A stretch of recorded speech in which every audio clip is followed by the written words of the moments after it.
நடிகர் ராஜேஷ் அவர்கள் இறந்து போனதுக்கு அப்புறம் அவரோட மணி பர்ஸ்ல இருந்த சில பொருட்களை பார்த்துட்டு அவங்களோட மகளும் மகனும் ரொம்ப எமோஷனலா ஃபீல் பண்ணியிருக்காங்க. அதோட விவரத்தை அந்த உள்ள பார்க்க போறோம். தமிழ் சினிமால ஒரு பிரபலமான நடிகரா கொடிகட்டி பறந்தவர் தான் நடிகர் ராஜேஷ். ஆரம்பத்துல ஒரு ஹிஸ்டரி வாத்தியாரா ஒர்க் பண்ண ராஜேஷுக்கு நடிப்புல ஆர்வம் வந்து சினிமா பக்கம் வந்திருக்காரு. எக்கச்சக்கமான திரைப்படங்களை வில்லன் கதாபாத்திரம், குணச்சித்திர கதாபாத்திரம், ஹீரோவோட அப்பான்னு சொல்லி எந்த ரோல் கிடைக்குதோ அதை கனக்கச்சம் அடிக்கக்கூடியவர்.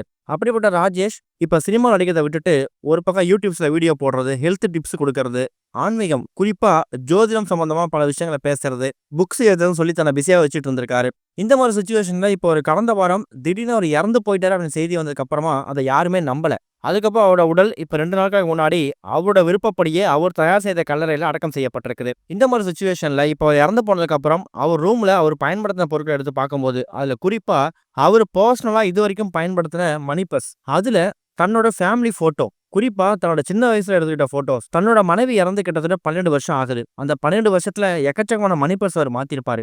ஆனா அவ்வளவு மணி பர்ஸ் மாத்தினாலும் சரி, சின்ன வயசுல மகள் தீபா, மகன் தீபக் இவங்க 4 பேரும் ஒன்னா இருக்க மாதிரி போட்டோவை தான் அவரோட மணி பர்ஸ்ல இன்னமும் வச்சிருந்திருக்காராம். எந்த ஒரு காரணத்தை கொண்டும் எவ்வளவு உயர்ந்த நிலைக்கு போனாலும் சரி, எவ்வளவு பெரிய மணி பர்ஸ் அதிகமா பணம் காசு வச்சிருந்தாலும் சரி, கடைசி வரைக்கும் அந்த போட்டோவை மாத்தாம ஒரு முறையும் அந்த போட்டோவை வந்து கொஞ்சம் புதுப்பிச்சு புது மாடலா அப்கிரேட் பண்ணி தான் அதுக்கேற்ற மாதிரி மணி பர்ஸை வச்சிருந்திருக்காரு. இப்போ அவர் ரூம்ல அவர் இறந்து போனதுக்கு அப்புறமா அவரோட பொருட்களை எடுத்து சீர்படுத்தி வைக்கும்போது அந்த பொருட்கள் எல்லாத்தையும் பார்த்துட்டு மகளும் மகனும் பயங்கரமா தேம்பி தேம்பி அழுதுருக்காங்க.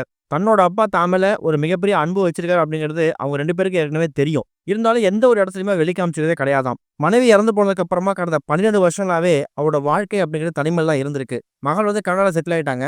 தான் கூட மகன் இருந்தாலும் தனிமையை போக்கிக்கிறதுக்காக தன்னோட ரூம்ல அதிகமா புத்தகங்களை எழுதுறது, படிக்கிறது இதை மட்டும் தான் வாடிக்கையா வச்சிருந்திருக்காரு. அப்படிப்பட்ட ராஜேஷ் அவர்கள் தன்னோட மணி பர்ஸ்ல ஒரு முறை ஓபன் பண்ணி பார்க்கும்போதும் தன்னோட குடும்பத்தோட புகைப்படம் இருக்கணும் அப்படிங்கிறத உறுதியா இருந்திருக்காரு. இதுவரைக்கும் கனெக்டிங் டிவிக்கு சப்ஸ்கிரைப் பண்ணனா மறக்காம சப்ஸ்கிரைப் பண்ணிக்கங்க. உடனடி அப்டேட்ஸ் பெறுவதற்கு நோட்டிஃபிகேஷன் பெல்லையும் கிளிக் பண்ணிக்கங்க.